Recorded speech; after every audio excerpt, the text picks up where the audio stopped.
নমস্কার, আসসালামু আলাইকুম। আমি Shawkat Ali, tropical agro system company থেকে আবার একটা আপনাদের মাঝে ভিডিও নিয়ে আসলাম।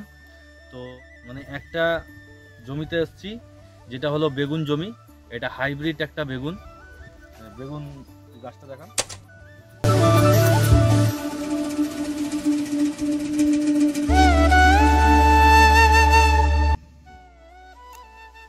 এই জমিটাতে একটা সমস্যা হয়েছে, যে সমস্যাটা হলো যে বেগুন বাঁকা হয়ে যাচ্ছে। এই স্ক্রিনে দেখতে পাচ্ছেন বেগুন বাঁকা হয়ে যাচ্ছে। চাষি বুঝতে পারছে না যে কি অ্যাকচুয়ালি হয়েছে, কেন বেগুন বাঁকা হচ্ছে।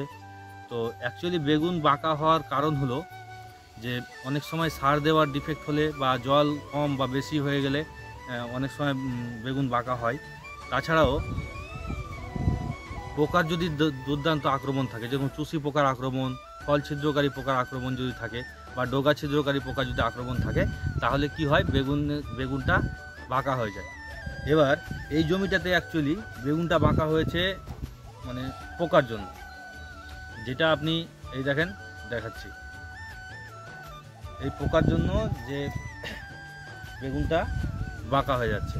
এবার এই জমিটাতে অ্যাকচুয়ালি পোকা মারা স্প্রে করলেই বাঁকাটা সেরে যাবে।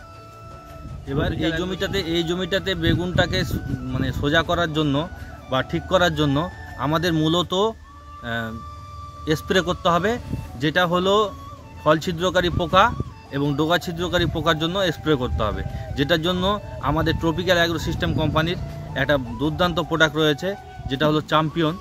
এছাড়াও আরও প্রোডাক্ট আছে যেগুলো ফল ছিদ্রকারী পোকার জন্য দুর্দান্ত কাজ করে, যেমন হলো ট্যাগজেন।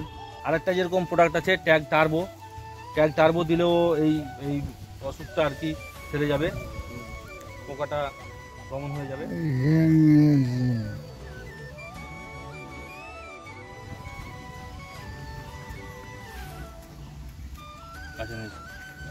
পোকার আক্রমণটা কত আছে দেখতে পাওয়া যাচ্ছে। এছাড়া আমাদের কোম্পানির আরও একটা প্রোডাক্ট আছে, যেটা বেগুন চাষের জন্য খুবই মারাত্মক দরকার, যেটা হলো ট্যাগ পল। বেগুন চাষের আর একটা বড় সমস্যা, হাড় পোকা দমন করার জন্য প্রথমত আপনাকে যেটা দমন করতে হবে সেটা হলো সাদামাছি, চুষি পোকা। সাদামাছি যে জমিতে থাকবে বা চুষি পোকা যে জমিতে থাকবে, সেই জমিতে কিন্তু হাড় পোকা দমন করতে পারবেন না। অতএব আপনি নিশ্চিত, যদি সাদামাছি চুষি পোকা দমন করতে চান, তাহলে ট্রপিক্যাল অ্যাগ্রো সিস্টেমের ট্যাগ পল অবশ্যই ব্যবহার করুন। ধন্যবাদ, নমস্কার।